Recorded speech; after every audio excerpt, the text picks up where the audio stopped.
Injil Matius, perumpamaan tentang orang-orang upahan di kebun anggur. Matius 20 ayat 1 hingga 16.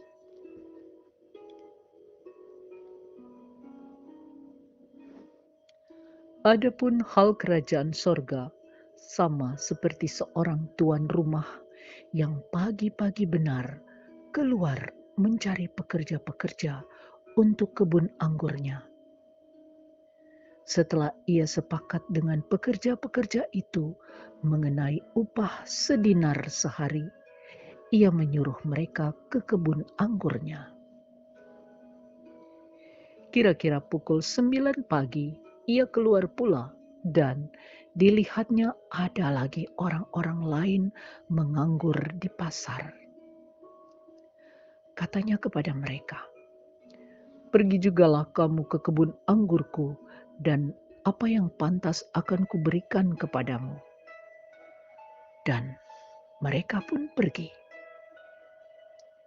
Kira-kira pukul 12 dan pukul 3 petang, ia keluar pula dan melakukan sama seperti tadi. Kira-kira pukul 5 petang, ia keluar lagi dan mendapati orang-orang lain pula. Lalu katanya kepada mereka, "Mengapa kamu menganggur saja di sini sepanjang hari?"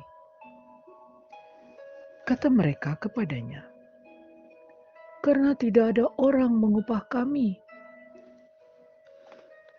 Katanya kepada mereka, "Pergi jugalah kamu ke kebun anggurku." Ketika hari malam, tuan itu berkata kepada mandurnya, "Panggillah pekerja-pekerja itu dan bayarkan upah mereka, mulai dengan mereka yang masuk terakhir hingga mereka yang masuk terdahulu." Maka datanglah mereka yang mulai bekerja kira-kira pukul 5, dan mereka menerima masing-masing 1 dinar. Kemudian datanglah mereka yang masuk terdahulu, sangkanya akan mendapat lebih banyak. Tetapi mereka pun menerima masing-masing 1 dinar juga. Ketika mereka menerimanya, mereka bersungut-sungut kepada tuan itu.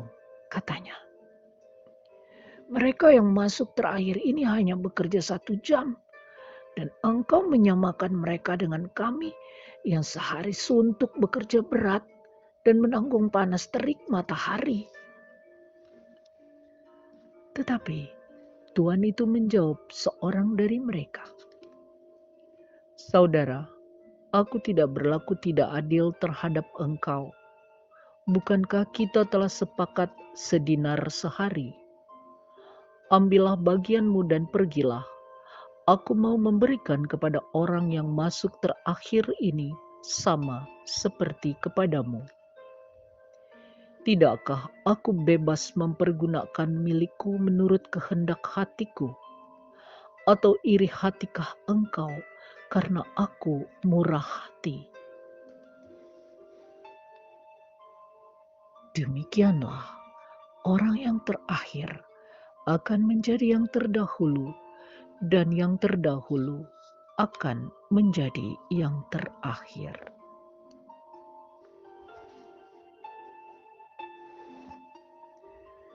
Pemberitahuan ketiga tentang penderitaan Yesus. Matius 20 ayat 17 hingga 19. Ketika Yesus akan pergi ke Yerusalem, ia memanggil ke-12 muridnya tersendiri dan berkata kepada mereka di tengah jalan,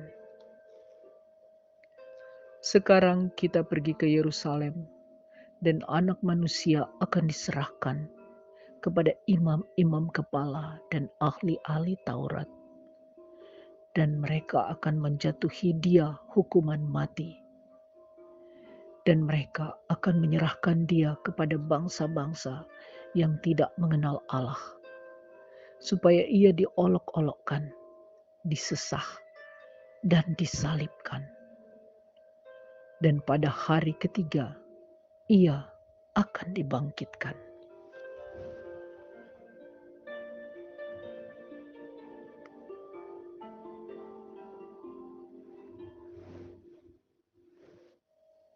Permintaan Ibu Yakobus dan Yohanes bukan memerintah melainkan melayani. Matius 20 ayat 20 hingga 28. Maka datanglah ibu anak-anak Zebedeus serta anak-anaknya itu kepada Yesus, lalu sujud di hadapannya untuk meminta sesuatu kepadanya. Kata Yesus, "Apa yang kau kehendaki?" Jawabnya, "Berilah perintah supaya kedua anakku ini boleh duduk kelak di dalam kerajaan-Mu, yang seorang di sebelah kanan-Mu dan yang seorang lagi di sebelah kiri-Mu." Tetapi Yesus menjawab, katanya, "Kamu tidak tahu apa yang kamu minta. Dapatkah kamu meminum cawan yang harus kuminum?" Kata mereka kepadanya, "Kami dapat." Yesus berkata kepada mereka, "Cawanku memang akan kamu minum, tetapi hal duduk di sebelah kananku atau di sebelah kiriku, aku tidak berhak memberikannya. Itu akan diberikan kepada orang-orang bagi siapa Bapakku telah menyediakannya." Mendengar itu, marahlah ke-10 murid yang lain kepada kedua saudara itu.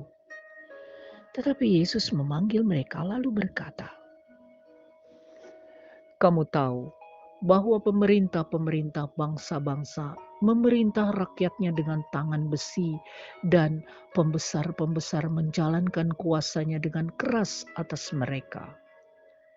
Tidaklah demikian di antara kamu. Barang siapa ingin menjadi besar di antara kamu, hendaklah ia menjadi pelayanmu.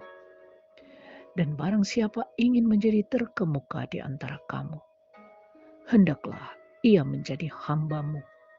Sama seperti Anak Manusia datang bukan untuk dilayani, melainkan untuk melayani dan untuk memberikan nyawanya menjadi tebusan bagi banyak orang."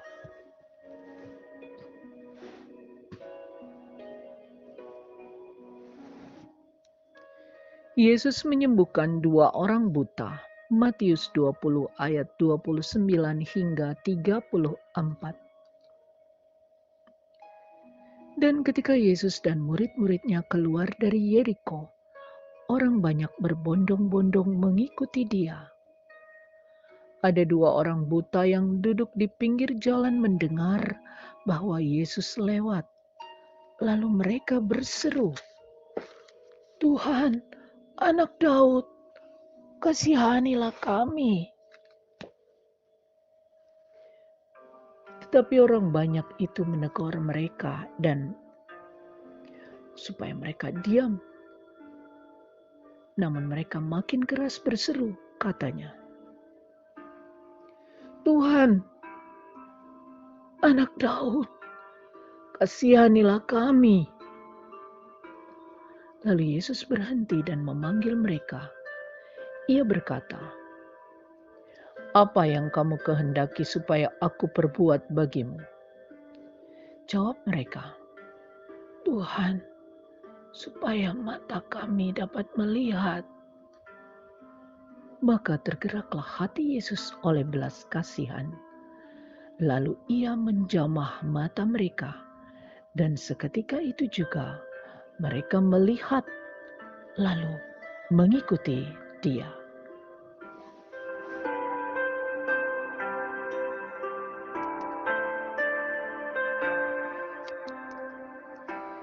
Yesus dielu-elukan di Yerusalem.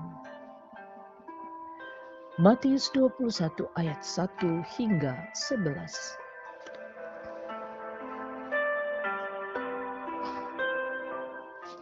Ketika Yesus dan murid-muridnya telah dekat Yerusalem dan tiba di Betfage yang terletak di Bukit Zaitun, Yesus menyuruh 2 orang muridnya dengan pesan, "Pergilah ke kampung yang di depanmu itu, dan di situ kamu akan segera menemukan seekor keledai betina tertambat dan anaknya ada di dekatnya. Lepaskanlah keledai itu dan bawalah keduanya kepadaku. Dan jikalau ada orang menegur kamu, katakanlah, Tuhan memerlukannya. Ia akan segera mengembalikannya." Hal itu terjadi supaya genaplah firman yang disampaikan oleh Nabi. "Katakanlah kepada putri Sion, lihat, rajamu datang kepadamu. Ia lemah lembut dan mengendarai seekor keledai beban yang muda." Maka pergilah murid-murid itu dan berbuat seperti yang ditugaskan Yesus kepada mereka. Mereka membawa keledai betina itu bersama anaknya, lalu mengalasinya dengan pakaian mereka, dan Yesus pun naik ke atasnya. Orang banyak yang sangat besar jumlahnya menghamparkan pakaiannya di jalan. Ada pula yang memotong ranting-ranting dari pohon-pohon dan menyebarkannya di jalan. Dan orang banyak yang berjalan di depan Yesus dan yang mengikutinya dari belakang berseru, katanya, "Hosana bagi anak Daud, diberkatilah dia yang datang dalam nama Tuhan. Hosana di tempat yang maha tinggi." Dan ketika ia masuk ke Yerusalem, gemparlah seluruh kota itu dan orang berkata, "Siapakah orang ini?" Dan orang banyak itu menyahut, "Inilah Nabi Yesus dari Nazaret di Galilea."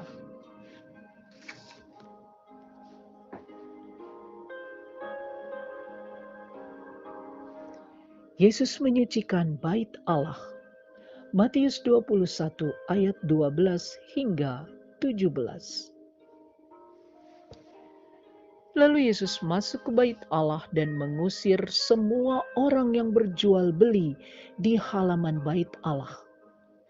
Ia membalikkan meja-meja penukar uang dan bangku-bangku pedagang merpati dan berkata kepada mereka, "Ada tertulis, rumahku akan disebut rumah doa, tetapi kamu menjadikannya sarang penyamun." Maka datanglah orang-orang buta dan orang-orang timpang kepadanya dalam bait Allah itu, dan mereka disembuhkannya.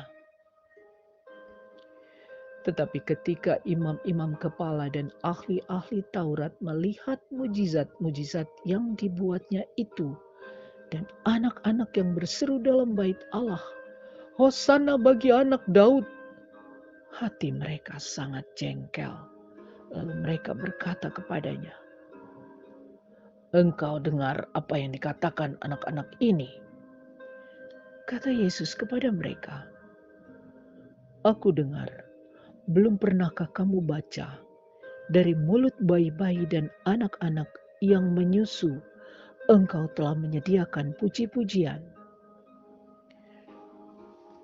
Lalu ia meninggalkan mereka dan pergi keluar kota ke Betania dan bermalam di situ.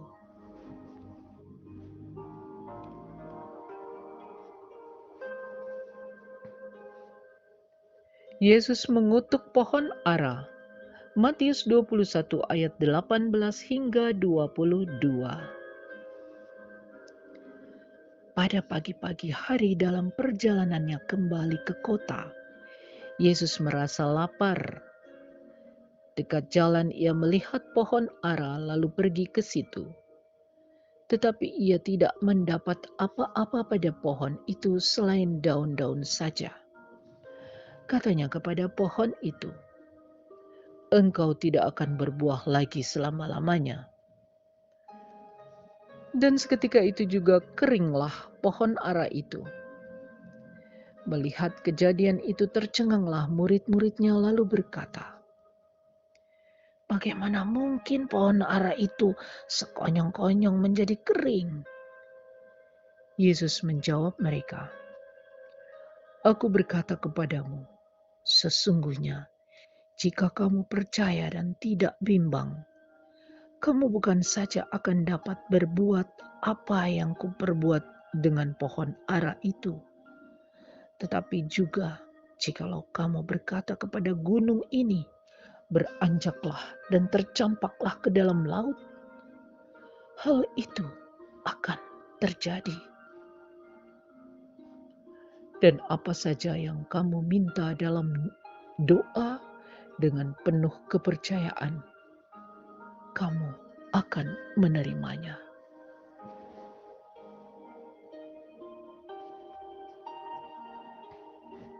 Pertanyaan mengenai kuasa Yesus. Matius 21 ayat 23 hingga 27. Lalu Yesus masuk ke bait Allah, dan ketika ia mengajar di situ, datanglah imam-imam kepala serta tua-tua bangsa Yahudi kepadanya dan bertanya, "Dengan kuasa manakah engkau melakukan hal-hal itu? Dan siapakah yang memberikan kuasa itu kepadamu?" Jawab Yesus kepada mereka, "Aku juga akan mengajukan satu pertanyaan kepadamu. Dan jikalau kamu memberi jawabnya kepadaku, aku akan mengatakan juga kepadamu dengan kuasa manakah aku melakukan hal-hal itu. Dari manakah baptisan Yohanes? Dari sorga atau dari manusia?" Mereka memperbincangkannya di antara mereka dan berkata, "Jikalau kita katakan dari sorga, ia akan berkata kepada kita, 'Kalau begitu, mengapakah kamu tidak percaya kepadanya?' Tetapi jikalau kita katakan dari manusia, kita takut kepada orang banyak, sebab semua orang menganggap Yohanes ini nabi." Lalu mereka menjawab Yesus, "Kami tidak tahu." Dan Yesus pun berkata kepada mereka, "Jika demikian, aku juga tidak mengatakan kepadamu dengan kuasa manakah aku melakukan hal-hal itu."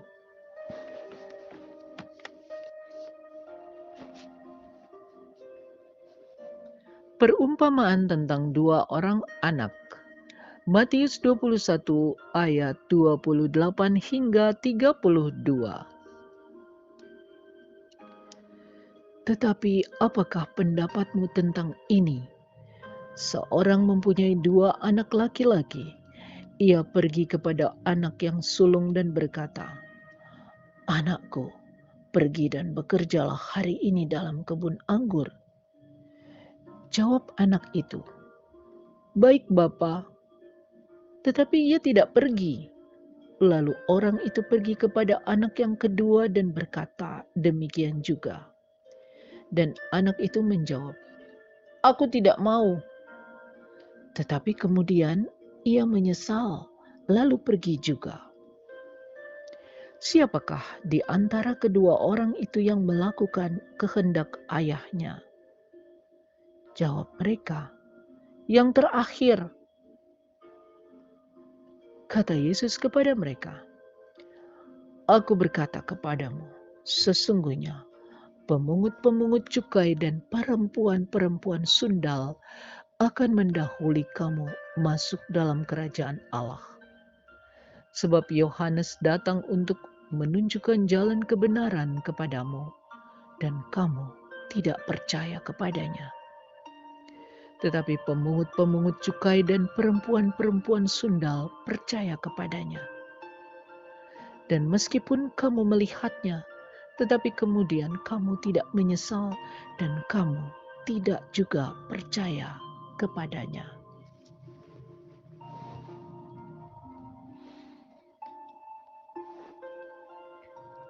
Perumpamaan tentang penggarap-penggarap kebun anggur. Dengarkanlah suatu perumpamaan yang lain. Adalah seorang tuan tanah membuka kebun anggur dan menanam pagar sekelilingnya. Ia menggali lubang tempat memeras anggur dan mendirikan menara jaga di dalam kebun itu. Kemudian ia menyewakan kebun itu kepada penggarap-penggarap lalu berangkat ke negeri lain.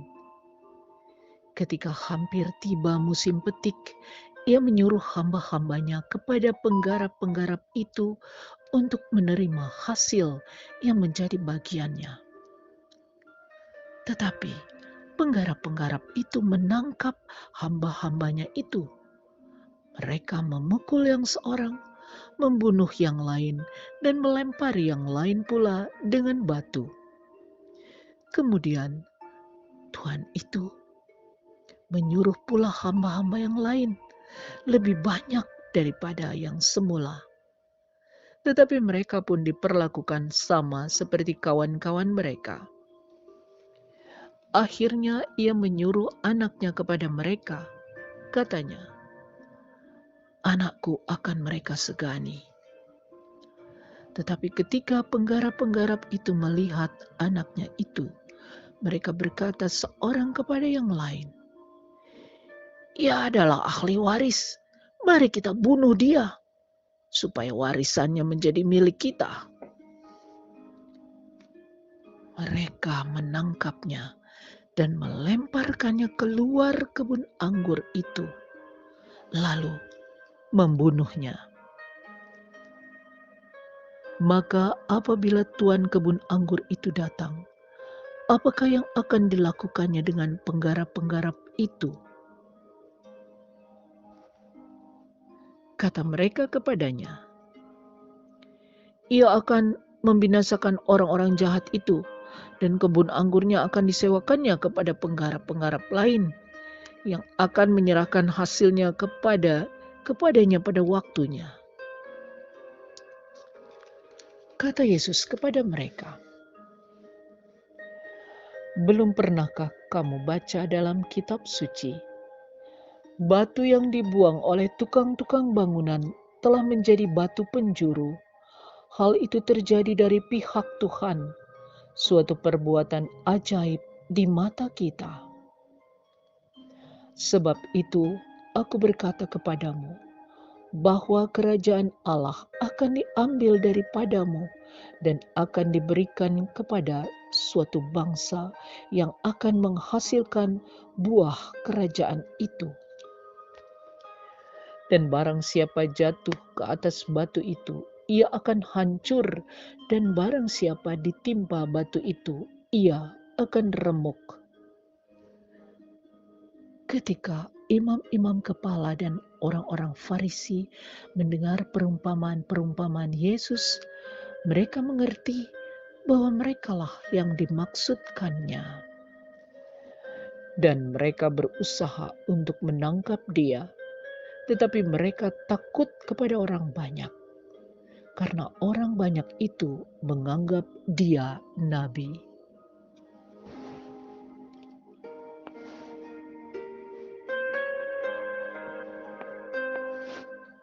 Perumpamaan tentang perjamuan kawin. Matius 22 ayat 1 hingga 14.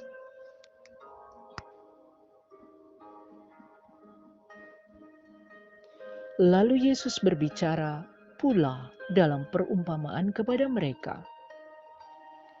Hal kerajaan sorga seumpama seorang raja yang mengadakan perjamuan kawin untuk anaknya. Ia menyuruh hamba-hambanya memanggil orang-orang yang telah diundang ke perjamuan kawin itu. Tetapi orang-orang ini tidak mau datang. Ia menyuruh pula hamba-hamba lain. Pesannya, "Katakanlah kepada orang-orang yang diundang itu, sesungguhnya hidangan telah kusediakan. Lembu-lembu jantan dan ternak piaraanku telah disembelih. Semuanya telah tersedia. Datanglah ke perjamuan kawin ini." Tetapi orang-orang yang diundang itu tidak mengindahkannya. Ada yang pergi ke ladangnya, ada yang pergi mengurus usahanya, dan yang lain menangkap hamba-hambanya itu, menyiksanya dan membunuhnya. Maka murkalah raja itu, lalu menyuruh pasukannya ke sana untuk membinasakan pembunuh-pembunuh itu dan membakar kota mereka. Sesudah itu ia berkata kepada hamba-hambanya, "Perjamuan kawin telah tersedia, tetapi orang-orang yang diundang tadi tidak layak untuk itu. Sebab itu, pergilah ke persimpangan-persimpangan jalan dan undanglah setiap orang yang kamu jumpai di sana ke perjamuan kawin itu." Maka pergilah hamba-hamba itu dan mereka mengumpulkan semua orang yang dijumpainya di jalan-jalan, orang-orang jahat dan orang-orang baik, sehingga penuhlah ruangan perjamuan kawin itu dengan tamu. Ketika raja itu masuk untuk bertemu dengan tamu-tamu itu, ia melihat seorang yang tidak berpakaian pesta. Ia berkata kepadanya, "Hai saudara, bagaimana engkau masuk kemari dengan tidak mengenakan pakaian pesta?" Tetapi orang itu diam saja. Lalu kata raja itu kepada hamba-hambanya, "Ikatlah kaki dan tangannya dan campakkanlah orang itu ke dalam kegelapan yang paling gelap. Di sanalah akan terdapat ratap dan kertak gigi. Sebab banyak yang dipanggil, tetapi sedikit yang dipilih."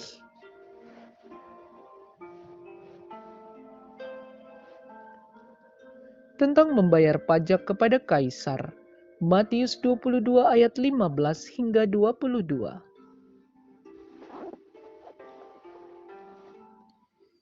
Kemudian pergilah orang-orang Farisi.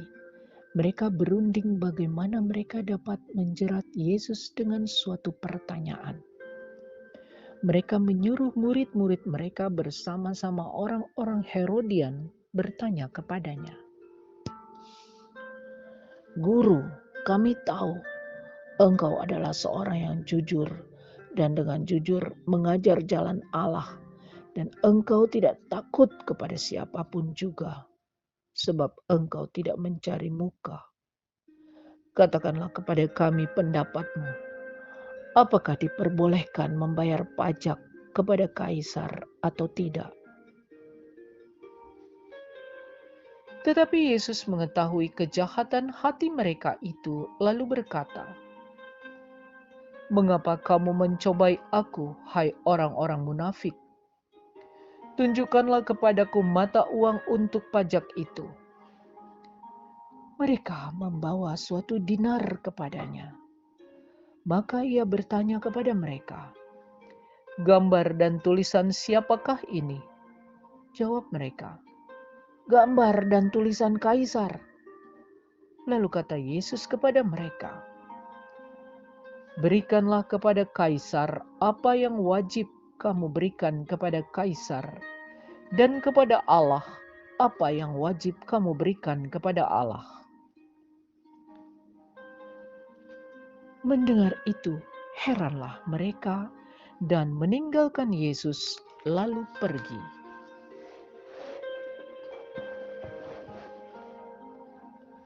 Pertanyaan orang Saduki tentang kebangkitan. Matius 22 ayat 23 hingga 33. Pada hari itu, datanglah kepada Yesus beberapa orang Saduki yang berpendapat bahwa tidak ada kebangkitan. Mereka bertanya kepadanya, "Guru, Musa mengatakan bahwa jika seorang mati dengan tiada meninggalkan anak, saudaranya harus kawin dengan istrinya itu dan membangkitkan keturunan bagi saudaranya itu. Tetapi di antara kami ada 7 orang bersaudara. Yang pertama kawin, tetapi kemudian mati. Dan karena ia tidak mempunyai keturunan, ia meninggalkan istrinya itu bagi saudaranya. Demikian juga yang kedua dan yang ketiga, sampai dengan yang ketujuh. Dan akhirnya, sesudah mereka semua, perempuan itu pun mati. Siapakah di antara ketujuh orang itu yang menjadi suami perempuan itu pada hari kebangkitan? Sebab mereka semua telah beristrikan dia. Yesus menjawab mereka,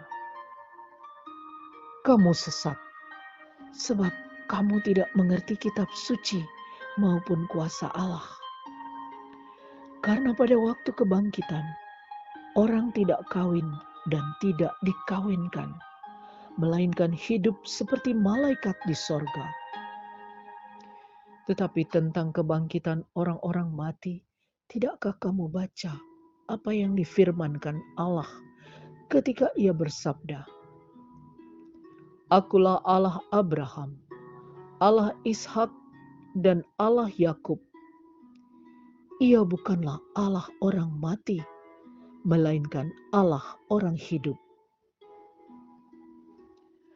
Orang banyak yang mendengar itu takjub akan pengajarannya.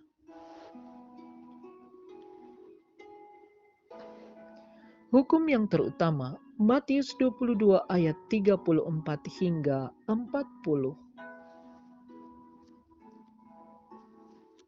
Ketika orang-orang Farisi mendengar bahwa Yesus telah membuat orang-orang Saduki itu bungkam, berkumpullah mereka. Dan seorang dari mereka, seorang ahli Taurat, bertanya untuk mencobai dia, "Guru, hukum manakah yang terutama dalam hukum Taurat?" Jawab Yesus kepadanya, "Kasihilah Tuhan Allahmu dengan segenap hatimu dan dengan segenap jiwamu dan dengan segenap akal budimu. Itulah hukum yang terutama dan yang pertama. Dan hukum yang kedua, yang sama dengan itu, ialah kasihilah sesamamu manusia seperti dirimu sendiri. Pada kedua hukum inilah tergantung seluruh hukum Taurat dan kitab para nabi."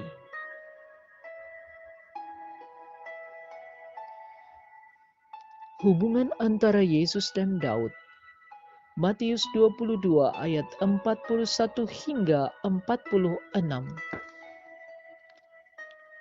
Ketika orang-orang Farisi sedang berkumpul, Yesus bertanya kepada mereka, katanya, "Apakah pendapatmu tentang Mesias? Anak siapakah dia?" Kata mereka kepadanya, "Anak Daud." Katanya kepada mereka, "Jika demikian, bagaimanakah Daud oleh pimpinan roh dapat menyebut dia tuannya ketika ia berkata, 'Tuhan telah berfirman kepada Tuanku, duduklah di sebelah kananku, sampai musuh-musuhmu kutaruh di bawah kakimu.' Jadi, jika Daud menyebut dia tuannya, bagaimana mungkin ia anaknya pula?" Tidak ada seorang pun yang dapat menjawabnya. Dan sejak hari itu tidak ada seorang pun juga yang berani menanyakan sesuatu kepadanya.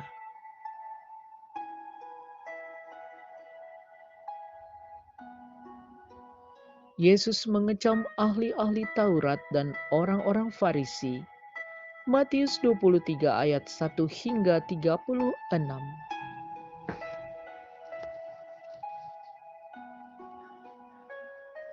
Maka berkatalah Yesus kepada orang banyak dan kepada murid-muridnya, katanya, "Ahli-ahli Taurat dan orang-orang Farisi telah menduduki kursi Musa. Sebab itu, turutilah dan lakukanlah segala sesuatu yang mereka ajarkan kepadamu. Tetapi janganlah kamu turuti perbuatan-perbuatan mereka, karena mereka mengajarkannya tetapi tidak melakukannya. Mereka mengikat beban-beban berat, lalu meletakkannya di atas bahu orang, tetapi mereka sendiri tidak mau menyentuhnya. Semua pekerjaan yang mereka lakukan hanya dimaksud supaya dilihat orang. Mereka memakai tali sembahyang yang lebar dan jumbai yang panjang. Mereka suka duduk di tempat terhormat dalam perjamuan dan di tempat terdepan di rumah ibadat. Mereka suka menerima penghormatan di pasar dan suka dipanggil rabi. Tetapi kamu, janganlah kamu disebut rabi, karena hanya satu rabimu, dan kamu semua adalah saudara. Dan janganlah kamu menyebut siapapun bapa di bumi ini, karena hanya satu Bapamu, yaitu Dia yang di sorga. Janganlah pula kamu disebut pemimpin, karena hanya satu pemimpinmu, yaitu Mesias. Barang siapa terbesar di antara kamu, hendaklah ia menjadi pelayanmu. Dan barang siapa meninggikan diri, ia akan direndahkan. Dan barang siapa merendahkan diri, ia akan ditinggikan. Celakalah kamu, hai ahli-ahli Taurat dan orang-orang Farisi, hai kamu orang-orang munafik, karena kamu menutup pintu-pintu kerajaan sorga di depan orang. Sebab kamu sendiri tidak masuk dan kamu merintangi mereka yang berusaha untuk masuk. Celakalah kamu, hai ahli-ahli Taurat dan orang-orang Farisi, hai kamu orang-orang munafik, sebab kamu menelan rumah janda-janda, sedang kamu mengelabui mata orang dengan doa yang panjang-panjang. Sebab itu, kamu pasti akan menerima hukuman yang lebih berat.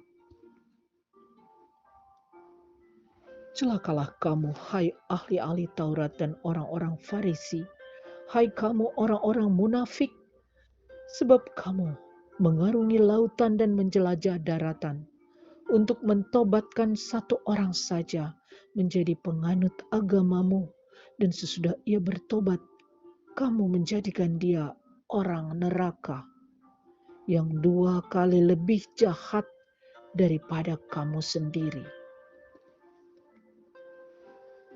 Celakalah kamu, hai pemimpin-pemimpin buta yang berkata, bersumpah demi bait suci, sumpah itu tidak sah.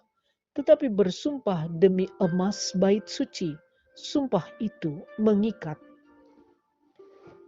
Hai kamu orang-orang bodoh dan orang-orang buta, apakah yang lebih penting? Emas atau bait suci yang menguduskan emas itu? Bersumpah demi mezbah, sumpah itu tidak sah.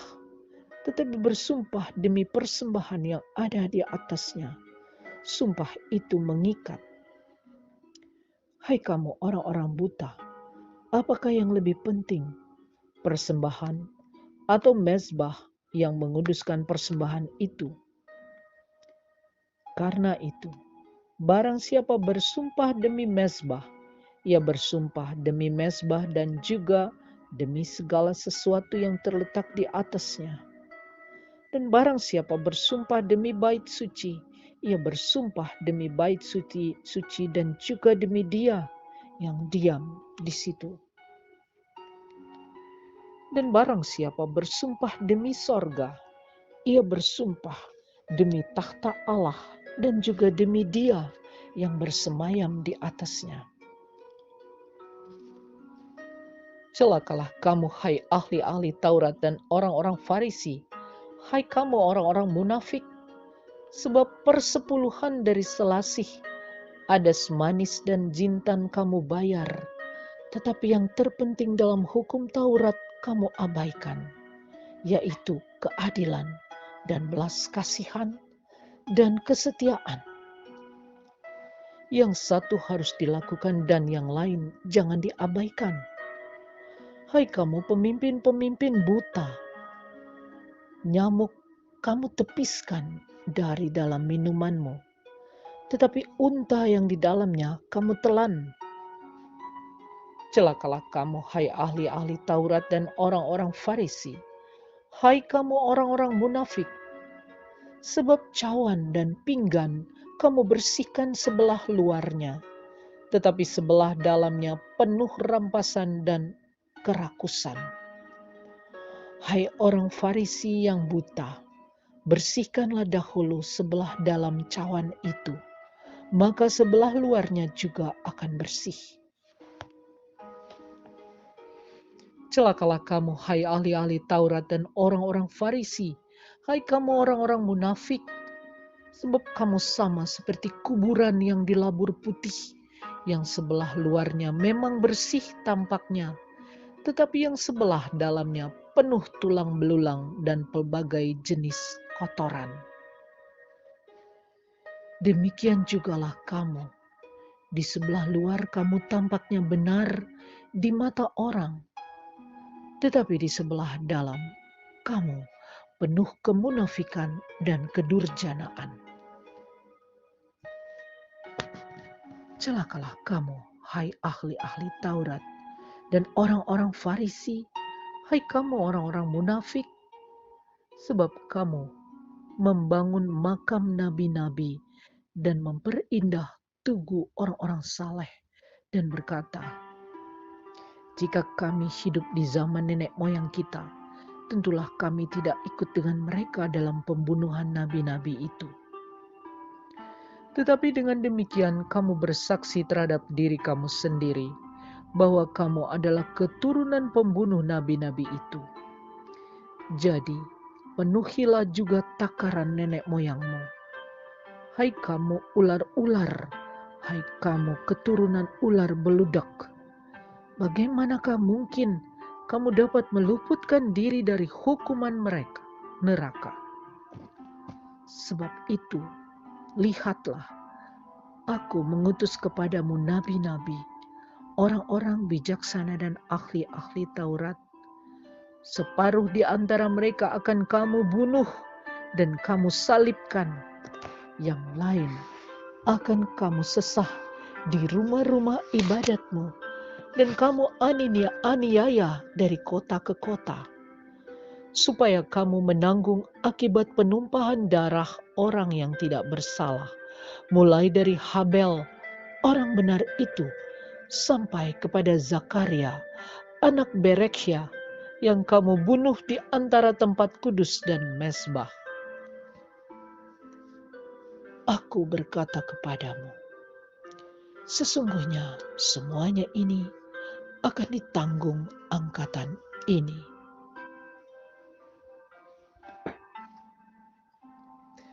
Keluhan terhadap Yerusalem.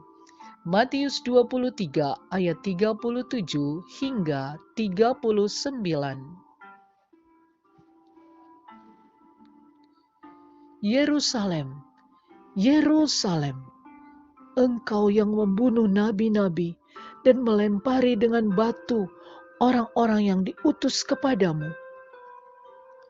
Berkali-kali aku rindu mengumpulkan anak-anakmu, sama seperti induk ayam mengumpulkan anak-anaknya di bawah sayapnya. Tetapi kamu tidak mau. Lihatlah, rumahmu ini akan ditinggalkan dan menjadi sunyi.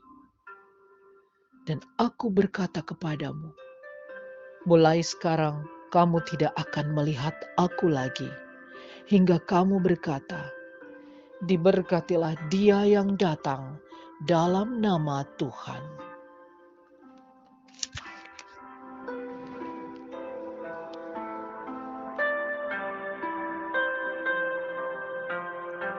Demikianlah sabda Tuhan. Syukur kepada Allah.